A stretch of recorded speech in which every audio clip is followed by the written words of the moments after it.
2 weeks ago, federal judge Judge Bohanon ruled that a very serious emergency existed in the state prison system. The judge granted a temporary 1-year modification of his ban against double celling.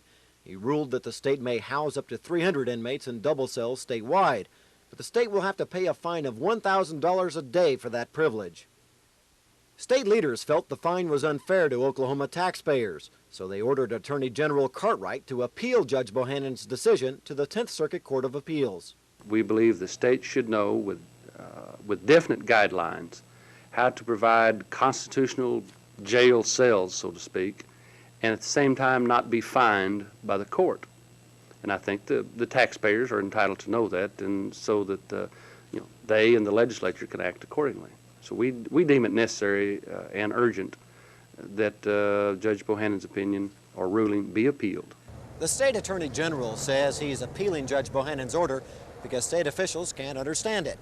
However, the attorney representing Oklahoma's prison inmates says he can't comment on the attorney general's action because he can't understand why state officials can't understand Judge Bohanon's ruling. Understand? Scott Wallace, Action 4 at the state capitol.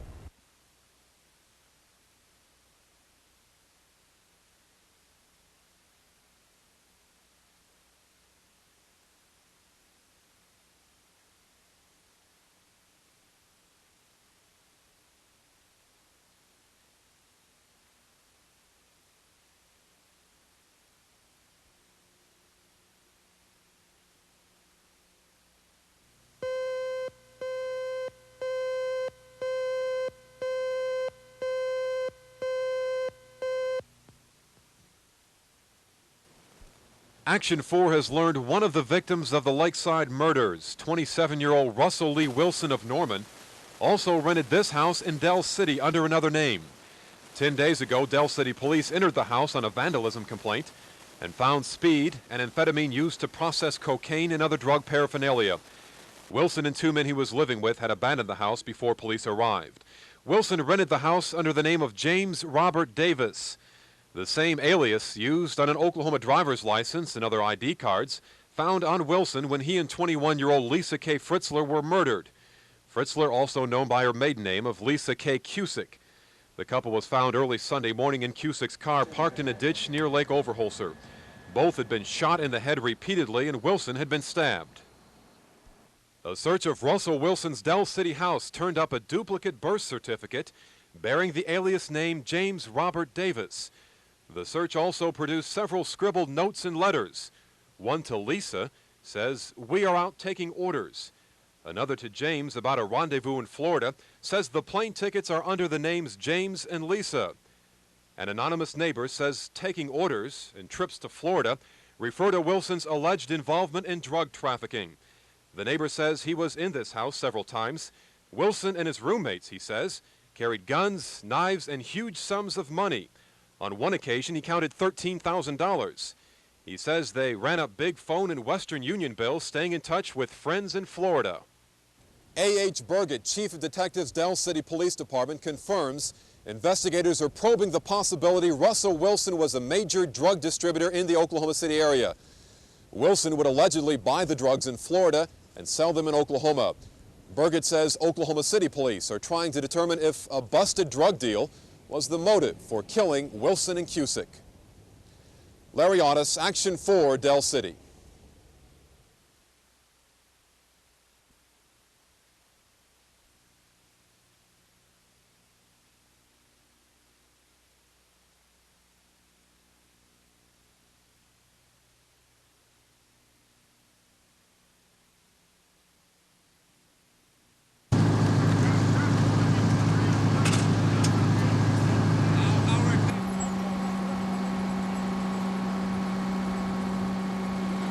They're inside smoking and pulling the ceiling. Lonnie, I don't know what they're doing. You okay? That's all I can tell you.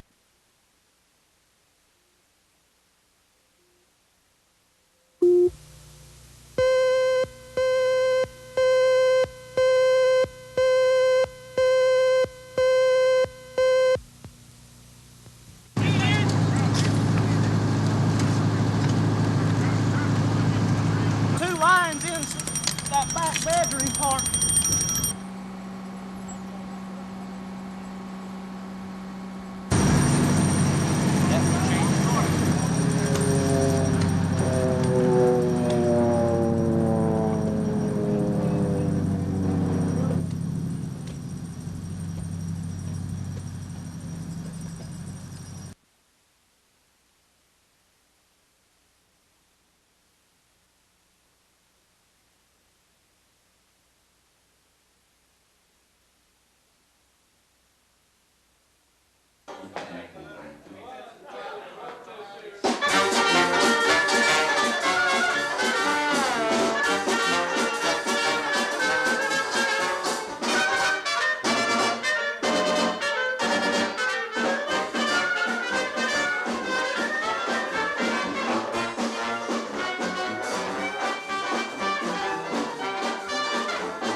This is the entire text of the Equal Rights Amendment.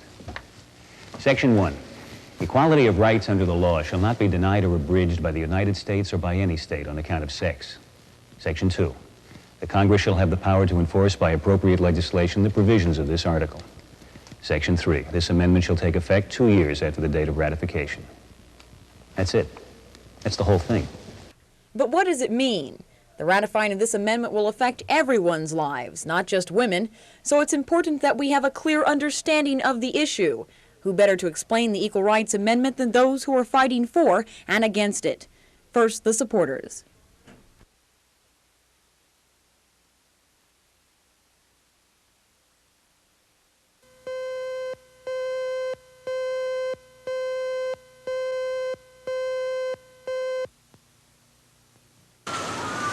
After an arsonist fire swept through the Bethany Elementary School early in December, books and teaching materials were boxed and sent off to be cleaned. Most of the supplies were heavily smoke damaged and required washing with a special chemical. Anna Lee Unruh, a fifth-grade teacher at the school, agrees the situation was a mess. But of course everything had to come out of the room, and boxes and boxes, and there's still boxes around, and it takes a lot of time to unload those, of course. Most of the loose papers and things like that were covered with smoke, as I said, anything on the surface, and so it's just sort of a time of starting over for us, and maybe something good will come out of it. The school gymnasium looks kind of like a county fair. For those students whose classrooms have not been finished, temporary study areas have been set up for third graders along with 5 special program labs. Even though it's not an ideal situation, Principal Alvin Brown says the kids and teachers are excited about returning and adds he doesn't believe education has suffered during these past weeks. Not a great deal. They recover quickly. Children will adapt to situations a lot quicker than adults will, and it's been a frustrating experience for the teachers and the children, but we'll recover. Brown says it may be another 10 or 12 weeks before an additional 4 classrooms in this damaged part of the building are ready for use. And as for the section that was torn down, no one knows exactly when that will be completed. Carol Lambert, Action 4 in Bethany.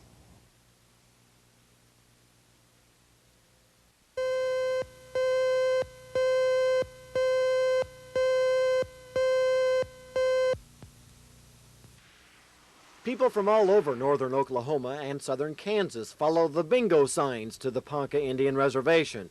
Sure, you can find a bingo game in Enid or Wichita any weekend, but the games on the Ponca Reservation are different. I think this is the best for the biggest part of money. The biggest money you can win is here. Your 45th number for $10,000 is under the I-30. That's right. For a $2 investment, you could win $10,000 or even $15,000. The Ponca prizes aren't subject to state limitations on winnings, since the games take place on the reservation in Indian country. The tribe rakes in between 10 and 15 grand a week from bingo. The profitable venture has put many Poncas to work. Our federal programs are drying up. They're being cut off. So up until this enterprise was started, I felt very much that our people's future was very much in limbo unless we had an enterprise and a source of revenue. But now I feel that I feel much better in the respect that I think that our people will be able to make it on their own, so to speak, from now on. The Ponca Indians have always been gamblers. In the past, they've wagered on who had the fastest pony or the strongest bow. Their latest venture doesn't seem like a gamble at all. It looks like a sure bet. Scott Wallace, Action 4 near Ponca City.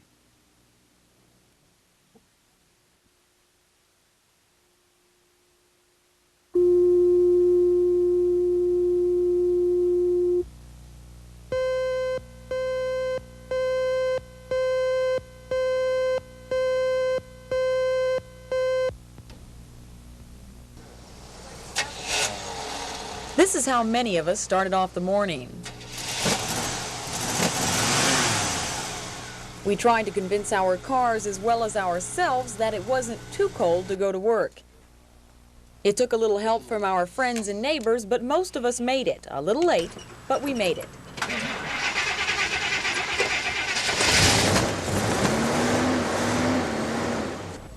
Even the city's water department had a problem getting their trucks to start, especially this truck. As you'll see, this isn't your average stubborn engine.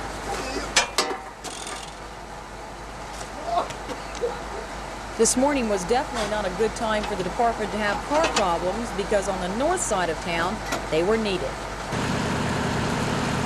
A sprinkler system in Miller's sporting goods store at May and Hefner exploded, filling the store with about 2 feet of water. Firemen arriving on the scene caught shoes and other merchandise as it floated out of the store. Apparently, a joint in the system froze up, causing a pipe to burst. They were able to turn off the water, but not before the sporting goods shop received heavy damage. 4 other businesses also sustained losses due to the water. Sherry Sellers, Action 4.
In 1957, Tom Saffer was a gung-ho Marine second lieutenant just out of Camp Pendleton. He was assigned to duty at the government's nuclear test site at Desert Rock, Nevada. He never dared question or resist his superiors when he was ordered into a trench to witness the explosion of an atomic bomb just a mile away. And he was told there would be no danger. We had our forearms covering our eyes. The minute the bomb went off, the light was so bright, it allowed me to see the bones in my forearm. The next thing that occurred, the heat was so intense, it literally burned the hair on the back of my neck. I thought the end of the world had occurred, and I thought, my God, why am I here? I was frightened, extremely frightened. Now Saffer believes he was right to be afraid. At Camp Desert Rock, his first time there since 1957, he says fallout from the bomb, 4 times more powerful than the one at Hiroshima, caused deterioration of his health. Neuromuscular disorders no doctor seems able to diagnose.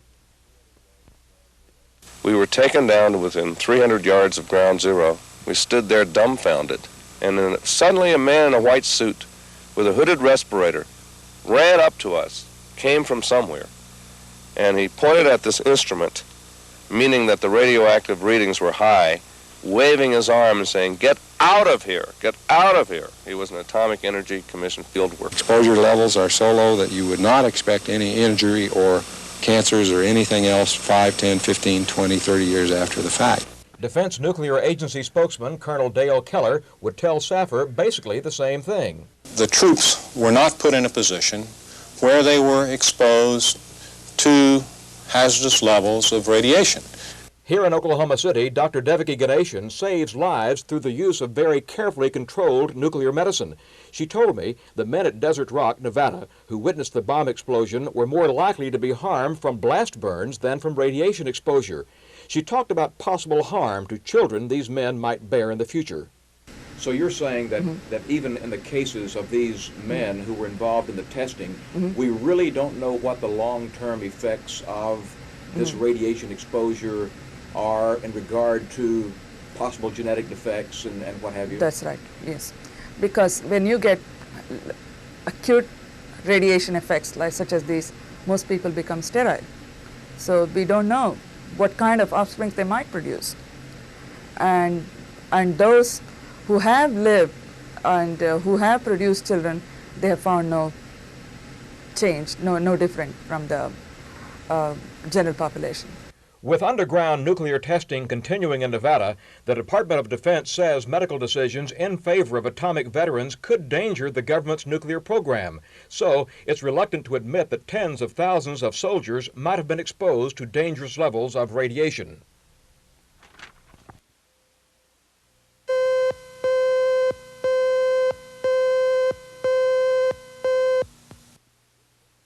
Walter Mondale.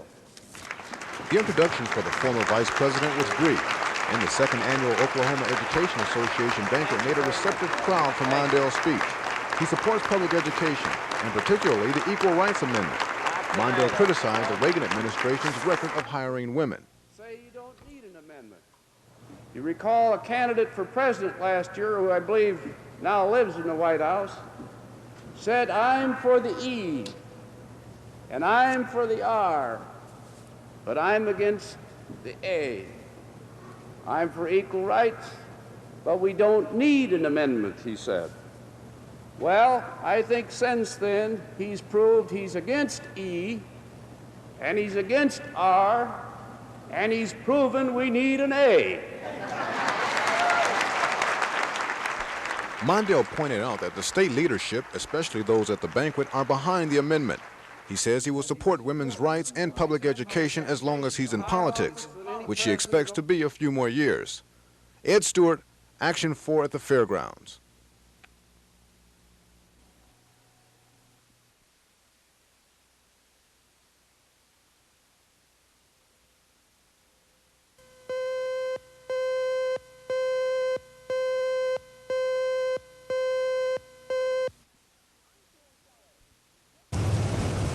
I'm Sherry Sellers. The Oklahoma City County Health Department says the library did indeed help bring voters in, but it was the health department, they say, that helped decide which lever to push.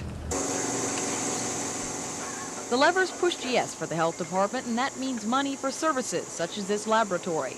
Its capabilities will be expanded along with those monitoring streams and industrial waste. The department's labs won't be the only function receiving new funds. Clinics, such as this one for venereal disease, have had to cut back drastically in their hours open to the public. The dollars from the millage levy will allow the doors to remain open longer.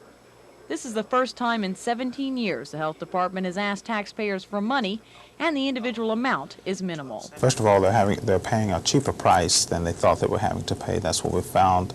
Most of the population was thinking they were having to pay 60 cents per $1,000 value on their home, but that's not true.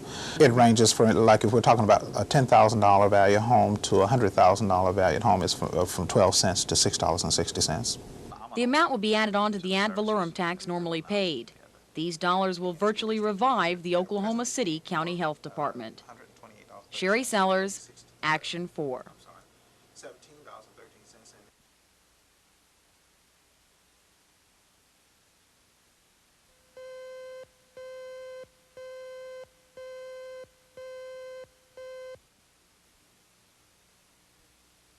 Jamie Story was handing a piece of equipment over this billboard on North May when he brushed against a close-by power line.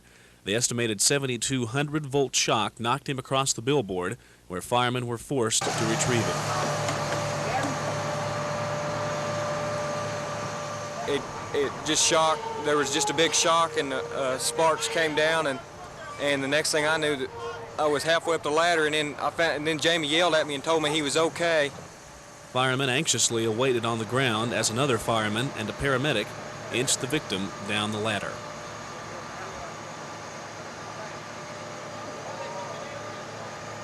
Finally, about 30 minutes after it all started, Jamie Story was handed to safety. Hey, hang on to him.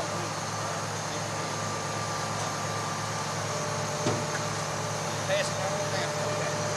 Get his belt buckle here if you can with one hand.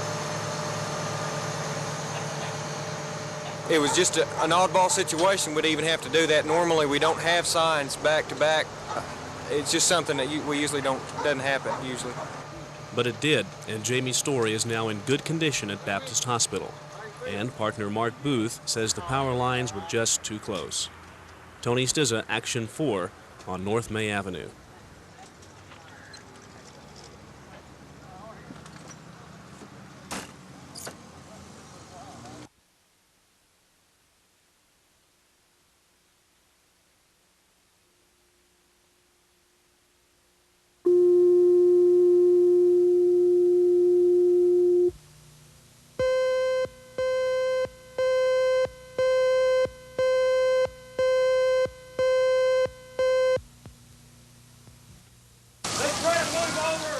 The fire at the Forest Oak complex in the 3200 block of Jordan was the second two-alarm call at the apartments. The calls were within an hour apart. Firemen responded to the first blaze shortly after 4.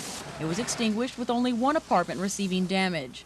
Shortly before 6 o'clock, the entire apartment building was ablaze. Extra fire units were called, and the fire was brought under control after an hour and a half's effort by the fire department. At least a dozen abandoned apartments were demolished. Firemen suspect arson, but thus far an investigation has not turned up the cause of the fires. Sherry Sellers, Action 4.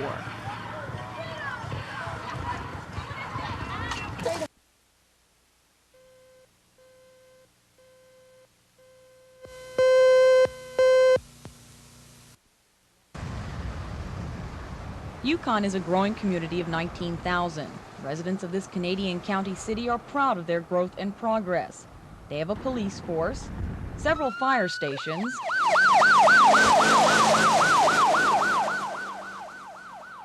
a city library, and a very good school system. But Yukon does not have a hospital. The only medical facility there is this, the Family Medical Clinic Incorporated. The hours the clinic is open to the public are limited. The Family Medical Clinic does have an emergency area, but it is not equipped to handle any major emergencies. That, along with the fact that there is no hospital, is a sore spot for Yukon residents. We need one just as well as Oklahoma City, and we can't get to one in traffic in less than 45 minutes to an hour. We call down to the emergency services, and they have a doctor that they have on call, and they were supposed to return our call and this, that, and the other. And we called and waited probably an hour and a half or so, and finally ended up taking our daughter to the hospital to get some x-rays and stuff made. I've had a few friends of mine that have been in car wrecks, including myself. One of them's died because there wasn't a hospital. So far, the Oklahoma Health Systems Agency has shot down any chance for a Yukon hospital. One member of that agency says the decision was based on the good of everyone, not just the citizens of Yukon. We've got too many beds in Oklahoma, period. They're not proportioned right over the state. But Oklahoma City has a surplus of beds. Tulsa has a surplus of beds. When there's a surplus of hospital beds, those beds have to be paid for whether they're occupied or not occupied. So if there are fewer people in there, it raises the cost for everyone. This issue is by no means dead. Baptist and Presbyterians' bids will be reviewed 2 more times before a final decision is made.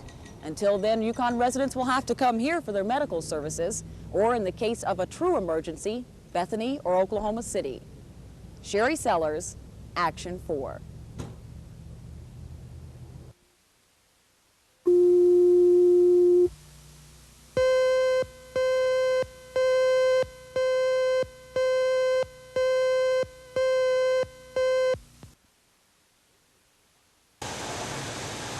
This is the last of thousands of citations that have rolled off the Oklahoma City assembly line. Since the cars aren't selling, General Motors has stopped building. No cars means no jobs for 4,800 auto workers. 2,600 laid off in November, another 2,200 this week. About 450 will keep their jobs to retool for production of the 2 A-body cars, Celebrity and Century. The obvious question, when will the assembly lines roll once again? Well, we don't know for sure. We know that we will be ready to go in May. And of course, at what time we go from then will depend on the demand nationally. When they need the cars, why, we'll be ready to go. The ability to build both A's and X's, I think, gives us a much better chance of starting up sooner than if we just had one car line. The huge assembly plant is about empty. No clatter of equipment, no deafening noise. Lights out is nothing to cheer about if you're out of a job. Yeah, it's just something you got to accept when you work for General Motors. I'd heard people say that, when I first started, I thought, well, it'll be, we won't be laid off because this is a new plant. But I don't know, people from the outside, like California, they said, man, you can just plan on it. Most workers will receive supplemental income until that fund runs out. Larry Audis, Action 4 at the GM plant.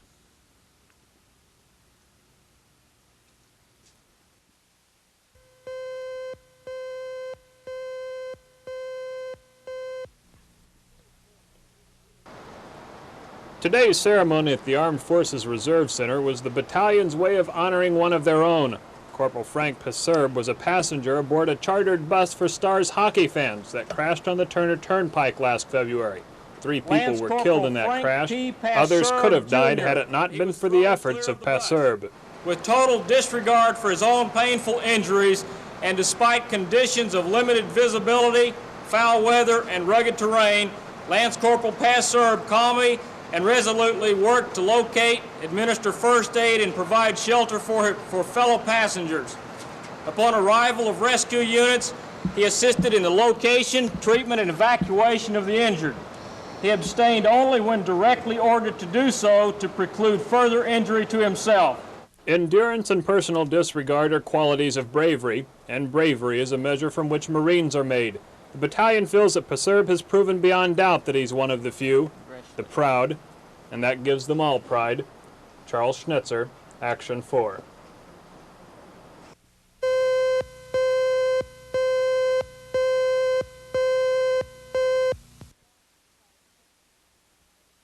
One vote has been turned, I know for sure, so it might still be one vote short, but I have an appointment with Senator Gideon Tinsley in just a few minutes, and I expect that he will be politically savvy enough to go with the yes vote. There's been no change in the no votes. We understand that some of the yes votes had an obligation for one yes vote, and it went no deeper than one. So we feel very secure that the Equal Rights Amendment will not pass in Oklahoma. This is a normal thing, the motion to reconsider. We expected it. It has not been successful, and of course we're grateful. I'm going to hope until the last minute because it is so extremely important. It can't help me. It could have while I was working, but it can help my daughters and my granddaughters and my great-granddaughters and my great-great-granddaughters on and on.